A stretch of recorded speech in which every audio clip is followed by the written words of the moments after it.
என் இனிய வியூவர்ஸ் அனைவருக்கும் வணக்கம். நான் உங்கள் கௌரி ரூபன். நீங்கள் எல்லாரும் எப்படி இருக்கிறீங்க? நான் நல்ல சுகமாக இருக்கிறேன். ஒரு சில நேர்களின் விருப்பத்துக்காக இன்றைக்கு பால் புட்டு செய்து காட்ட போகிறேன். பால் புட்டு உளுத்தம் மாவில் எப்படி புட்டு செய்கிற பால் புட்டு, அடுத்தது எண்ணெய் விட்டு சாப்பிட்ற புட்டு. வயசுக்கு வந்த பொம்பளை பிள்ளைகள், குழந்தை பிறந்த அம்மாக்கள் இவைக்கெல்லாம் இந்த உளுத்தம் மாவை சேர்த்து சாப்பாடு செய்வோம். அதே மாதிரி இந்த உளுத்தம் மாவை வச்சுக்கொண்டு நாங்கள் எப்படி புட்டு செய்கிறோம், எப்படி அதை செய்கிறதுன்றதை நான் உங்களுக்கு வீடியோவாக காட்ட போகிறேன். இந்த புட்டு 3 விதமாக நீங்கள் சாப்பிடலாம். வெறுமனையே சாப்பிடலாம், அல்லது பால் புட்டை செய்து சாப்பிடலாம், அல்லது நல்லெண்ணெய் விட்டு சாப்பிடலாம். உங்களுக்கு எது பிடிக்குமன்றதை நீங்கள் டிசைட் பண்ணிக்கொள்ளுங்க. ஆனால் நான் 3ஐயுமே உங்களுக்கு செய்து காட்டுறேன். வாங்க செய்யலாம். இது இடித்து வறுத்த அரிசிமா, இடிக்காத அரிசிமா. நீங்கள் கடையில் வேண்டுற அரிசி மாவிலையும் செய்யலாம். உங்களுக்கு எந்த அரிசி மாவு வேணுமென்றாலும் நீங்கள் எடுத்து செய்து கொள்ளலாம். இது சிவப்பு அரிசிமா, புட்டு இடியப்பத்துக்கான சிவப்பு அரிசிமா. இந்த ஒரு கப்பில் செய்யும்போது கிட்டத்தட்ட ஒரு 3 பேர் சாப்பிடக்கூடியது இருக்கும். 1 கப் அரிசிமா, 2 மேசக்கரண்டி உளுத்தம்மா, இவ்வளவுதான்.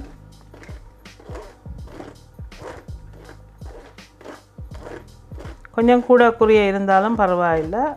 நிறைய உளுத்தம்மா போட்டால் அது சாப்பிட முடியாது. ஒரு மாதிரி திகட்டுற மாதிரியான ஒரு வலுவழுப்பு தன்மையை கொண்டு வந்துடும். ஒரே அடியாக நீங்கள் உளுத்தம்மாவை சாப்பிடாம நீங்கள் இப்படி டெய்லி புட்டை வச்சு சாப்பிடும்போதே அந்த சத்து உங்களுக்கு சேரும். அரிக்க தேவையில்லை. நான் உங்களுக்கு அரிச்சு காட்டுறேன் எப்படி இருக்குதுண்டு. ஏன்னா ஆல்ரெடி நான் அரிச்சு தான் வச்சது. இப்போ இந்த உளுத்தம்மாவின் குருணி மட்டும்தான் இதுக்குள்ளே இருக்குது. இதெல்லாமே நீ எங்களுக்கு தேவையில்லை. உப்பு சேர்க்கிறேன், 1/2 தேக்கரண்டி உப்பு. ஓகே, இப்போ உப்பு போட்டு இந்த மாவோட மிக்ஸ் பண்ணிட்டோம். அதுக்கு பிறகு நல்லா கொதித்த கொதி தண்ணி, பொங்கு தண்ணியை எடுத்து இந்த மாவில் ஊற்றுறோம். கொஞ்சம் கொஞ்சமாக நார்மலாக புட்டு எப்படி குழைப்போமோ அதே மாதிரி குழைக்கணும். ஆனால் இது பவுடராக இருக்கப்படாது, கொஞ்சம் மணியாக உதிரியாக இருக்கணும். கொஞ்சம் கொஞ்சமாக சேர்த்து மிக்ஸ் பண்ணி பார்க்கலாம். இந்த ஸ்பூனில் பின்பக்கத்தால் நல்லா அமர்த்தி குழைக்கலாம். இப்போ கை வைக்கலாம், அது சுடும். அதனால் இப்படி அமர்த்தி குழைக்கும்போது உங்களுக்கு தெரியும் தண்ணி காணுமோ காணாதோன்னு சொல்லி. இப்போ பார்த்தீங்களா தண்ணி காணாது, இன்னும் தண்ணி விடணும். இந்த அரிசி மாவும் உளுத்த மாவுக்குள்ளேயும் இந்த கொதி தண்ணி விட்டோன்னு ஒரு வாசம் ஒன்று வருது. வா, டெனியை சாப்பிடணும் போல இருக்குது. பார்க்கும்போது கொஞ்சம் மாவாக இருந்தது. இப்போ இந்த தண்ணி விட விட இந்த மா நல்லா பொலிஞ்சு வரும், நிறைய வரும். அரிசி மாவில் அந்த பொலிகிற தன்மை இருக்கும். பொலிகிறது மீன்ஸ் நிறைய வரும். கொஞ்சம் போட்டாலும் நிறையவே இருக்கும். இப்போ தண்ணி காணுமென்று நினைக்கிறேன். நல்லா அமர்த்தி குழைக்கணும். இப்படி சேரும்போது உங்களுக்கு தெரியும். இப்போ கை வைக்க இயலாது, நல்லா அமர்த்தி குழைக்கணும். திரும்பவும் கொஞ்சம் தண்ணி சேர்க்குறேன். ஓகே,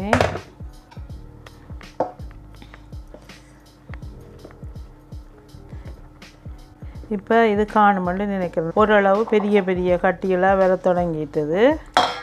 இப்போ இந்த டம்ளரின் பின்பக்கத்தால் இதை அப்படி அமர்த்தி குழைக்கணும். இந்த மாவை நல்லா சேர்க்கணும்.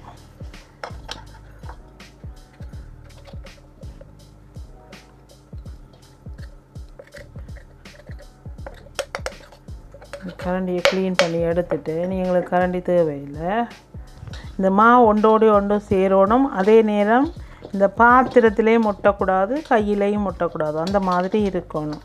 இப்போ இந்த மாவு கொதி தண்ணி விட்ட உடனே அவிஞ்சு போயிடும். இப்போ கரெக்டாக இருக்குது.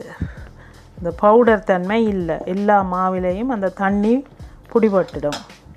கண்டிப்பாக நீங்கள் புட்டு குழைக்கும்போது இப்படி பெரிய ஒரு பாத்திரம் எடுத்து வச்சுக்கொள்ளணும். கொஞ்சமாக குழைச்சானே நிறையவா குழைச்சானே பெரிய பாத்திரமாக இருக்கணும்.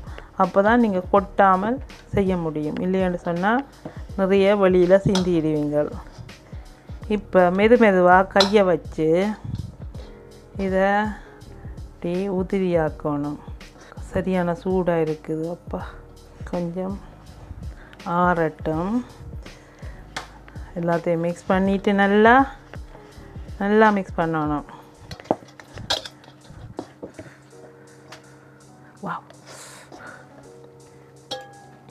டம்ளரில் இருக்கிறது எல்லாம் நல்லா க்ளீன் பண்ணிவிட்டு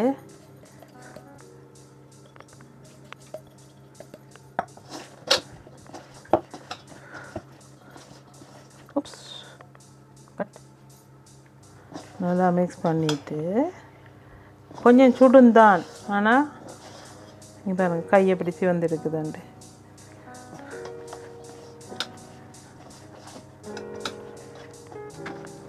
இந்த பேணியால் புட்டை கொத்துறேன்.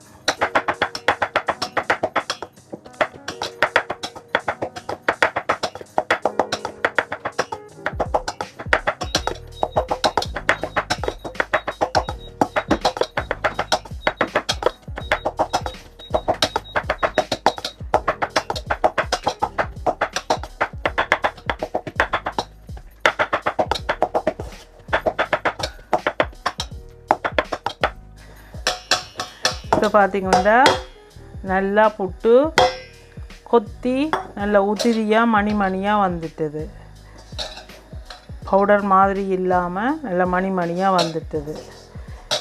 நீங்கள் எப்படியே கொத்த உங்களுக்கு கஷ்டமாக இருந்தால் இதை ரெண்டாக பிரித்து இன்னொரு பாத்திரத்தில் போட்டுட்டு கூட நீங்கள் கொத்தி கொள்ளலாம். நான் இப்படி கொத்தியே எனக்கு பழக்கம். இது பார்த்திங்கன்னா இப்போ ஒரு 3-4 பேர் சாப்பிடக்கூடிய அளவு புட்டு வந்துட்டுது. இதை நல்லா இப்படியே தூக்கிட்டு இருக்கா. இப்படி செய்யும்போது நல்லா குட்டியாக உருண்டு வரும் எல்லாம்.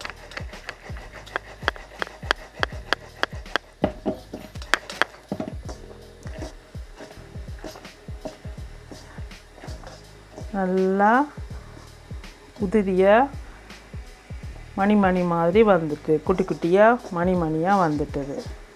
ஏன்னு சொன்னால் நாங்கள் அந்த பால் புட்டு செய்யும்போது பிறகு பாலுக்கு போட்டு கிண்டேக்கில் பவுடர் மாதிரியான தன்மையில் இருந்ததுன்னு சொன்னால் புட்டு பிறகு களி மாதிரி போயிடும். அந்த மாதிரி இருக்கக்கூடாது. அதனால தான் நல்லா நிறைய தண்ணியை விட்டு குழச்சி பிறகு அதை கொத்தி உதிரியாக எடுத்து வச்சுருக்கிறோம். இப்போ இதை நீத்துப்பட்டியில் போட்டு அவிக்கலாம். இது இனி இதை நீத்து பொட்டியில் அள்ளி போட்டு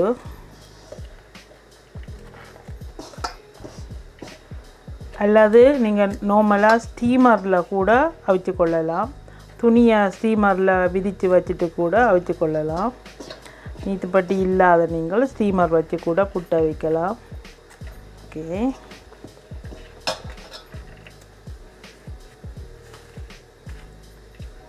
ரெண்டு தடவை அவிக்கணும். இதை கொண்டு அப்படியே தண்ணி கொதிச்சிட்டுது.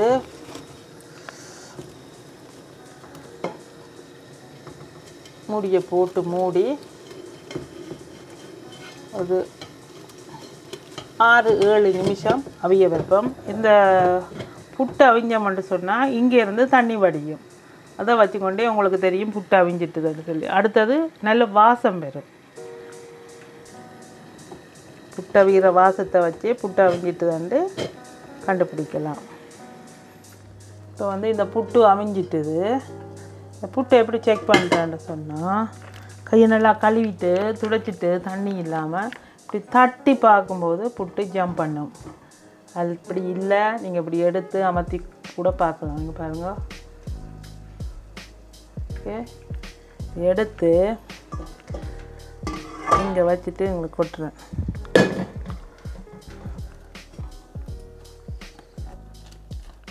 நீத்து பொட்டியில் புட்டை வைக்கிறது ஒரு வாசம். ஓகே, அப்படி கவுட்டு கொட்டினா அப்படி புட்டி நிற்கணும். எஸ், மிச்ச புட்டையும் அவிய வைக்கலாம். மிச்ச புட்டையும் அப்படியே கொட்டி எல்லாத்தையும் நீத்து பொட்டியில் கொட்டி அவிய வைக்கிறேன்.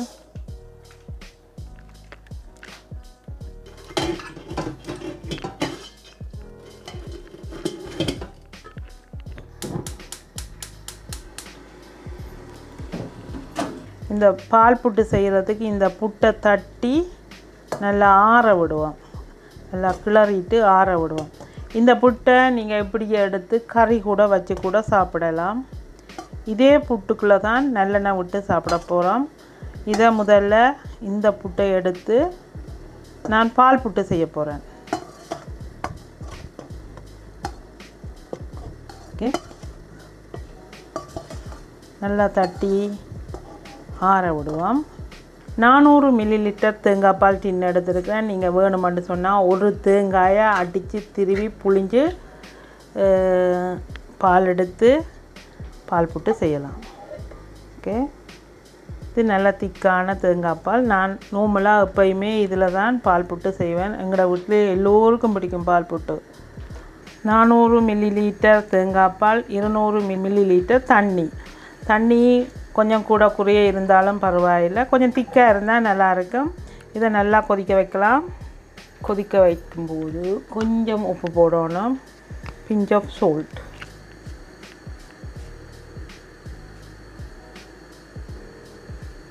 ஓகே, கொஞ்சம் உப்பு. ஏன்னா ஆல்ரெடி நாங்கள் புட்டுக்கும் போட்ட நாங்கள், அதனால் நிறைய போட தேவையில்லை. இந்த புட்டுக்குள்ளே நீங்கள் சீனி அல்லது சர்க்கரை அல்லது பனங்கட்டி கூட சேர்த்துக்கொள்ளலாம். ஆனால் நான் சேர்க்க போகிறதில்ல. உங்களுக்கு விருப்பம் மட்டும் சொன்னால் போட்டு அதை போட்டு கூட சாப்பிடலாம். இது வந்து நல்ல சுத்தமான வெல்லம். ஆல்ரெடி நான் கரைச்சி பார்த்துருக்குறேன். இதுக்குள்ளே கல் மண் எதுவும் இல்லை நீங்கள் இதுக்கு போட்டுட்டு கூட கரைச்சிட்டு வடித்து கூட பார்க்கலாம். ஓகே, ஒரு கட்டி வெல்லம் எடுத்திருக்கிறேன். கிட்டத்தட்ட இது ஒரு 75 கிராம் வெல்லம். இதை நல்லா கரைய விடுவோம். இந்த பாலோட சேர்ந்து கொதிக்கட்டும். நல்லா நெருப்பை கூட்டி விடாமல் லைட்டாக வச்சு கொண்டு கொதிக்க விடுவோம். தேங்காய் பாலை கல் மண் இருக்குதோண்டு ஒருக்கா வடித்து பார்க்கலாம். இந்த சர்க்கரை போட்டபடியா, சீனி போட்டால் அதில் இருக்காது. நான் சொன்னேன் இது வந்து நல்ல துப்புரவான சர்க்கரை என்று சொல்லி. வெரி நைஸ், எதுவுமே இல்லை.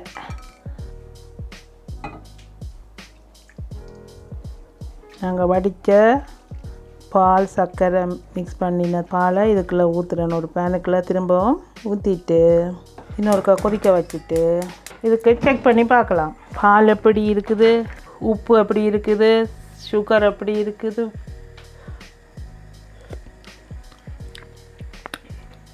Very nice.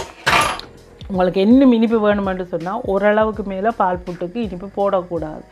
நாங்கள் வந்து ஊரில் செய்யும்போது தனியாக தேங்காய் பாலில் மட்டும்தான் செய்வோம். விருப்பம் மட்டும்தான் தான் அதை சர்க்கரையோ சீனியோ சேர்த்து சாப்பிடுவோம். மற்றபடி நாங்கள் பாலில் மட்டும்தான் மிக்ஸ் பண்ணிவிட்டு புட்டை சாப்பிட்றது. அது மீன்ஸ் அடுப்பில் வச்சு கிண்டுறது. ஓகே, தேங்காய் பால் கொதிச்சிட்டது. இப்போ நாங்கள் இதுக்குள்ளே ஆற வச்ச புட்டை போட்டு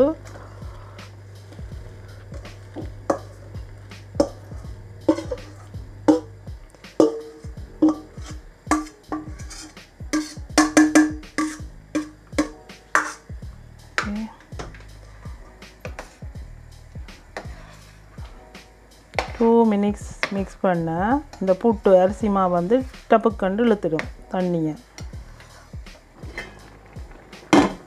மீதி உள்ள புட்டை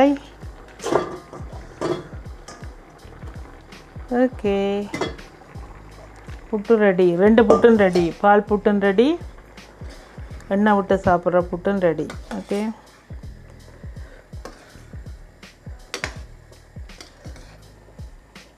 பால் புட்டு இறக்கி வைக்க புட்டு சரியாக இருக்கும். பால் புட்டு 5 நிமிஷம் அப்படியே இருக்கட்டும். அடுப்பெல்லாம் நிப்பாட்டிட்டேன். அப்படியே இறக்கி வைக்க போகிறேன்.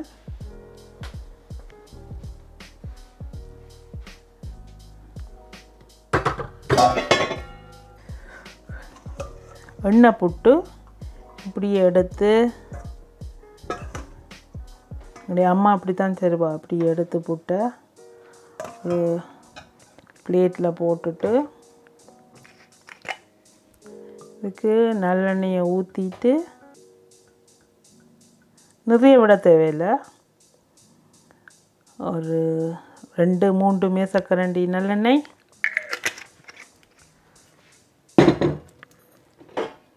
எண்ணெய் புட்டு, அடுத்தது பால் புட்டு.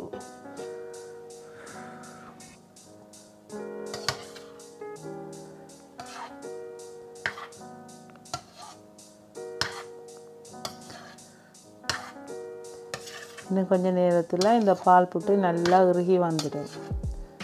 இப்போ நல்லா சூடோடு இருக்குது. ஓகே,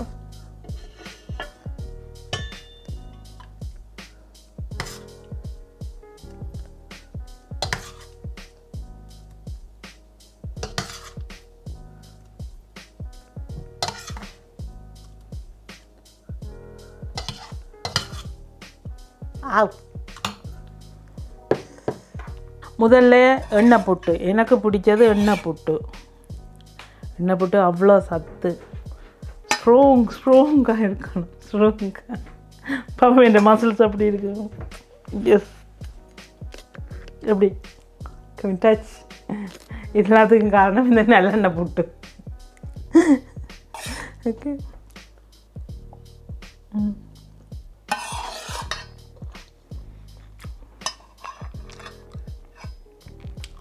சாப்பிட கஷ்டமாக இருக்கும் புதுசாக சாப்பிட்றவங்களுக்கும்.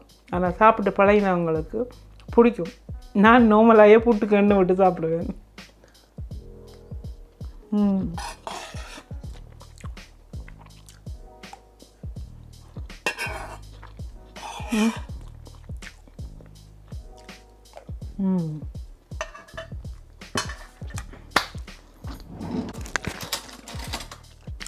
அடுத்தது பால் புட்டு, என்னோடய ஃபேவரட், செகண்ட் ஃபேவரட். இறக்கும்போது பால் தண்ணியாக இருக்கணும். அப்புறம் இறக்கி கொஞ்சம் நேரத்தால் சரியாக சுடுவது. வாய் சுடுமா.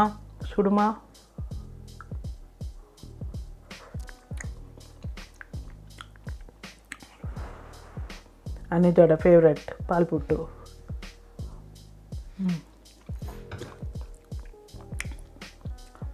சூப்பர்.